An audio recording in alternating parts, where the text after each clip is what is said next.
have said a lot of bad things about Czech Republic. At this point, they're going to revoke our visas. So maybe we should say some nice things. I mean, there are quite a lot of nice things about living in Czech Republic. We cannot even finish them in one day. But for me, I have to say it's the really good public transport system here. It's amazing. You don't even have to have a car. Like, a car is not a necessity here. I come from a country where a car is a necessity. Like, you need to have I mean, we have public transport, but having a car is better, trust me. I mean, I think I moved here for the public transit, and honestly, like, one of the things that I considered before choosing this place was public transit, because I'm a terrible driver and I will avoid it when I can. But beyond just like how great the public transit is, how affordable, relatively clean. Oh God, everything. It's fantastic. I do have to say, like, there are a lot of aspects of Czech culture that I have really come to love. Despite how difficult and frustrated, I've found the experience, and I've been at times, I do love it here. And it's not limited to the infrastructure, because the infrastructure is great. It's amazing, yeah. But I have to say that once a Czech person has your back, they have your back with a loyalty that is hard to find. I trust that my American friends will get offended by this, but I trust my Czech friends and my Czech partner with a depth that it took me a much longer time to reach with my American friends.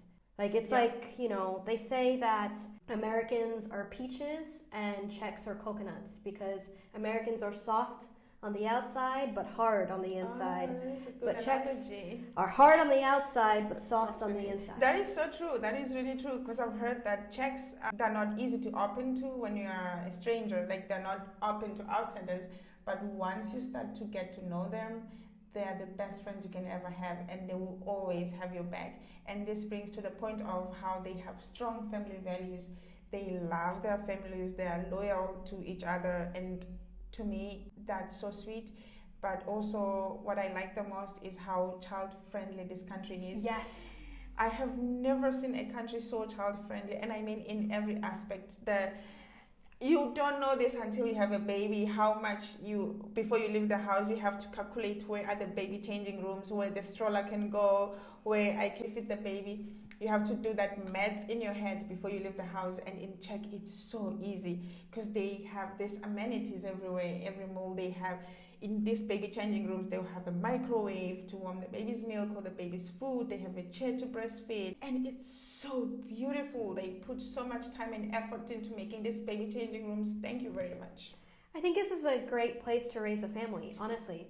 I think, I always see playgrounds. I always see that kids are free to run and play. There are green spaces. They can climb the trees, And growing up in cities like, I've lived a bit in New York, and I lived in Miami as well most of my life. Those are not as great places, They're just, things aren't designed with kids in mind. Whereas here, I feel like families are taken more into account from what I've seen so far.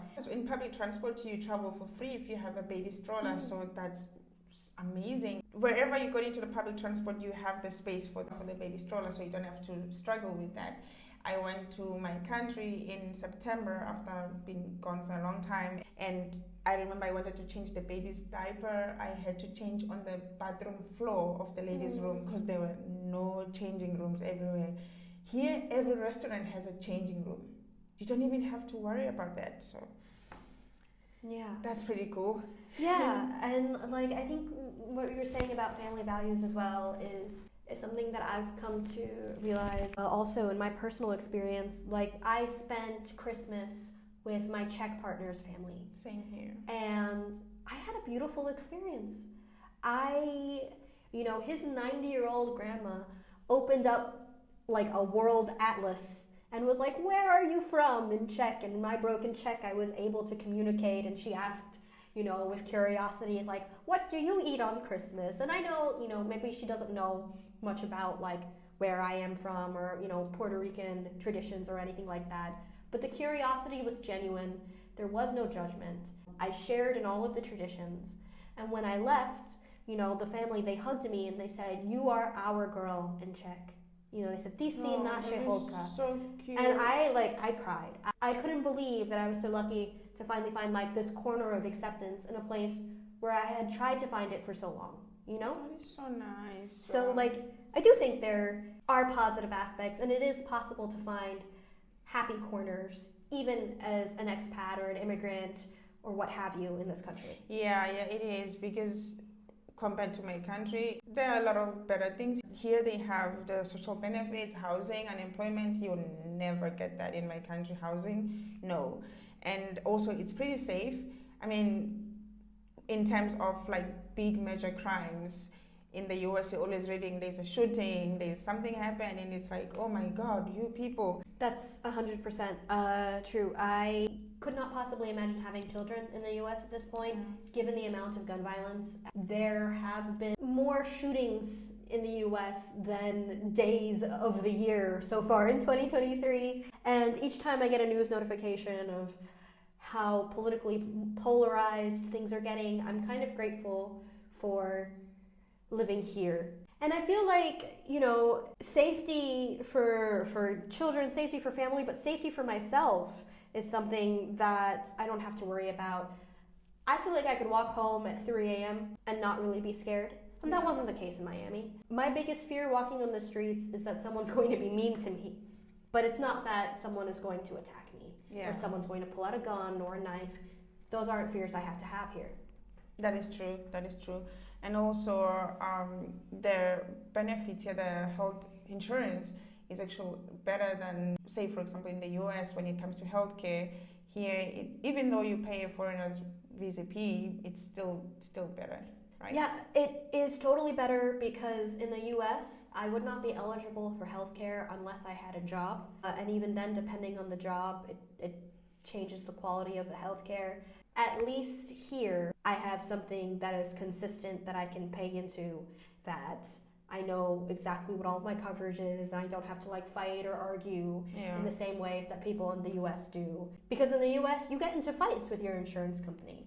You know, there are situations where your insurance company will not start covering any medical care until you've already paid $5,000 or something like this. And those kinds of situations can really break people's foundations, their financial foundations, you know. I don't worry about that here. I accidentally broke, well, I would say almost broke because it seems to be okay, but I almost broke my nose here.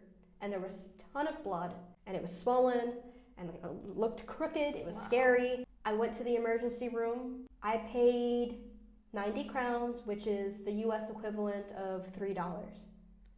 In the US, once I went to the emergency room because I had experienced a panic attack. And I had never experienced one before. So I was like, oh my God, I'm dying. I went to the emergency room. By the time that I had gotten to the emergency room, it had passed. They measured my heartbeat.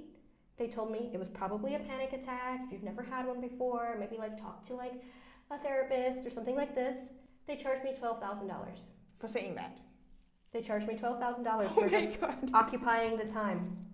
And I remember at the time I was a teenager.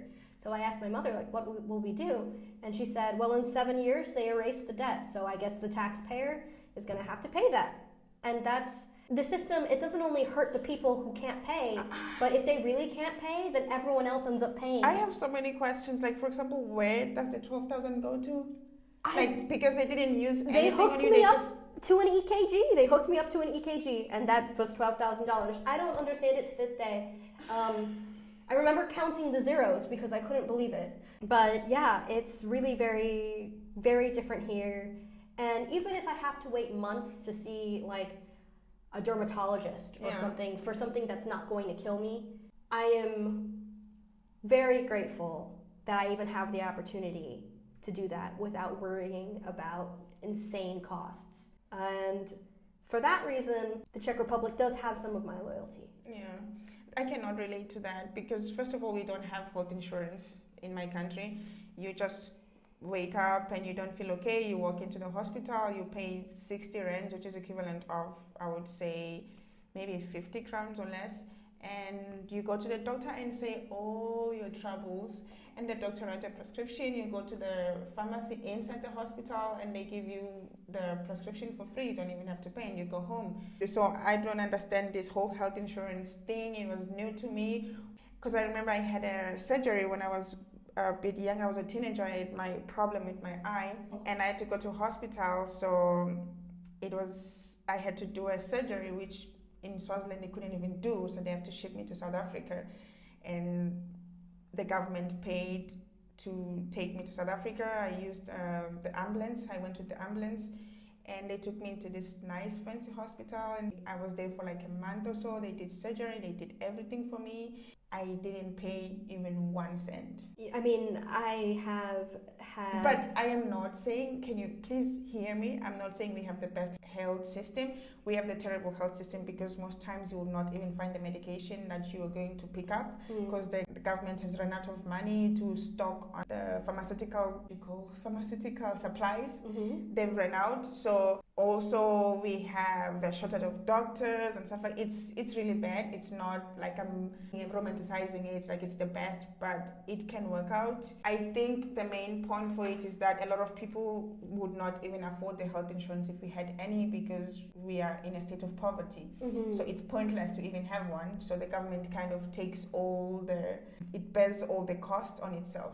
And I think it does make sense because you find that the US system costs both the government and the taxpayers, therefore, more than it would if there was either a health insurance or a system where the government takes like preventative responsibility.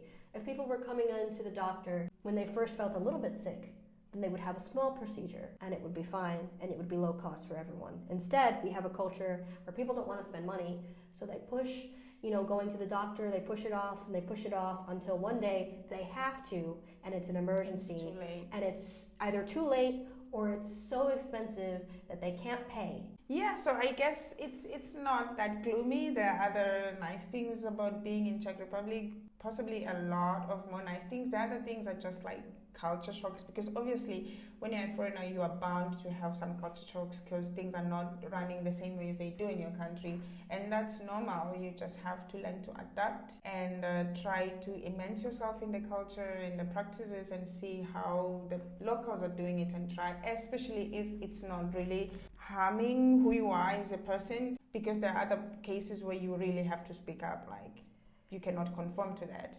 I mean, I agree.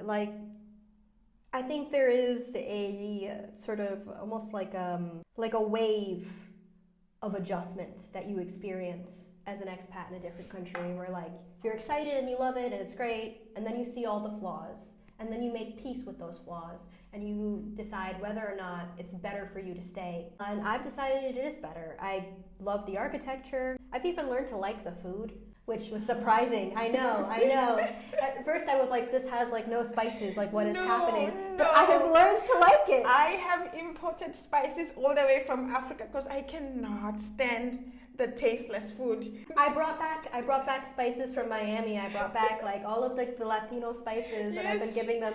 It's so tasteless. But at the same time, like in the winter, I like a goulash. It's over time I've come to appreciate. I like Czech films, and I'm interested in the history, and so like I have learned to like all of these things. I'm not saying they're for everybody, but I'm saying that in the end, for me personally, the benefits outweigh the negatives, because, as I said before, I'm not afraid to keep standing up for myself.